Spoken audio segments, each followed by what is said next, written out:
నమస్తే మిత్రులారా, ప్రజెంట్ మనం ఉస్మానియా యూనివర్సిటీ దగ్గర ఉన్నాం. జస్ట్ ఇప్పుడే ఒక బ్రేకింగ్ న్యూస్ చూస్తున్నాం.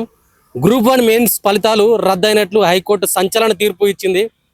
దాదాపుగా గతంలో నిర్వహించిన ఈ గ్రూప్ 1 పరీక్ష ఎన్నో అవకతవకలు జరిగాయని చెప్పేసి పెద్ద ఎత్తున నిరుద్యోగులు ఆందోళన చేశారు. ఇప్పుడు దానికి సంబంధించిన మెయిన్స్ ఫలితాలను కూడా ఇక్కడ హైకోర్టు రద్దు చేసినట్లు ఇక్కడ మనకు క్లియర్ గా వార్తలు వస్తున్నాయి. సో మాట్లాడదాం, మనతో పాటు నిరుద్యోగ జేఏసీ లీడర్ ఉన్నాడు. అన్న, బ్రేకింగ్ న్యూస్ కనిపిస్తుంది.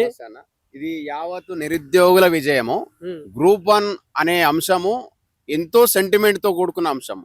అసలు నీళ్లు, నియామకాలు, నిధులు అనే పోరాట ఫలితంగా తెలంగాణ కోసం మనము పోరాడినందుకు ఈ నియామకాల్లో భాగంగా 13 సంవత్సరాలకు సంబంధించి ఒక్కసారి గ్రూప్ 1 నోటిఫికేషన్ వచ్చింది. ఆ గ్రూప్ 1 నోటిఫికేషన్ కూడా ఎన్నో ఒడిదుడులను ఎదుర్కొంది.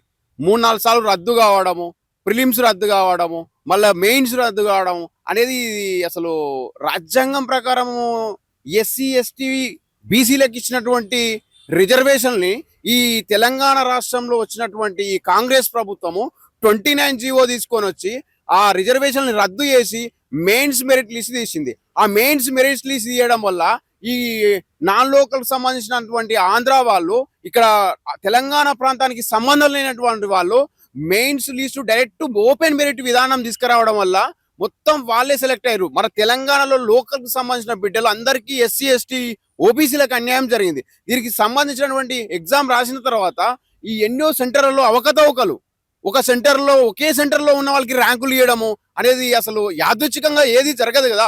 ఏదో ఒక్కొక్క సెంటర్లో ఒక్కొక్కరు వచ్చిందంటే అది ఓకే, కానీ ఒకే సెంటర్లో 30-40 మందికి ఒకే ర్యాంకులు రావడం, ఒకే మార్కులు రావడం అనేది ఇది ఇప్పుడు యాదృచ్ఛికం కాదు. అది కాబట్టి ఎన్నో అనుమానాలు ఉన్నాయి. కాబట్టి గ్రూప్ 1 ఆస్పిరెంట్ కోర్టుకు వెళ్ళినాం. కోర్టు ఈ రోజు మాకు న్యాయం చేసింది. అంటే ఇది పాక్షిక న్యాయమే అనుకోవాలి. మేము ఏం డిమాండ్ చేస్తున్నాం అని అంటే ఈ గ్రూప్ 1 ని పూర్తి స్థాయిలో రద్దు చేసి 29 జీవో రద్దు చేసిన తర్వాత మెయిన్స్ లిస్ట్ ని ఎస్సీ, ఎస్టీ, ఓబీసీ జాబితా ప్రకారం తీసి అందరికి అవకాశాలు ఇచ్చి, బడుగు బలహీన వర్గాలకు ఈ గ్రూప్ 1 లో అవకాశాలు ఇచ్చి రీమేట్స్ నిర్వహించాల్సిందిగా మేము గ్రూప్ 1 ఆస్పిరెంట్ గా డిమాండ్ చేస్తున్నాం. ఈ తీర్పుతో ఇక్కడ ప్రభుత్వం చేసిన అక్రమాలు ఏమన్నా బయటపడ్డాయని అనిపిస్తుందా మీకు? అసలు వాస్తవానికి ఇప్పుడు 8 నెలలు టైం ఇచ్చింది. 8 నెలలు కోర్టు మీకు టైం ఇచ్చింది. 8 నెలలు మీరు ఈ గ్రూప్ 1 సంబంధించినటువంటి రివాల్యుయేషన్ చేస్తారో, పూర్తిగా మరి రీమేట్స్ నిర్వహిస్తారో మీరు తెలుసుకోవాలని ప్రభుత్వానికి ఇచ్చిందంటే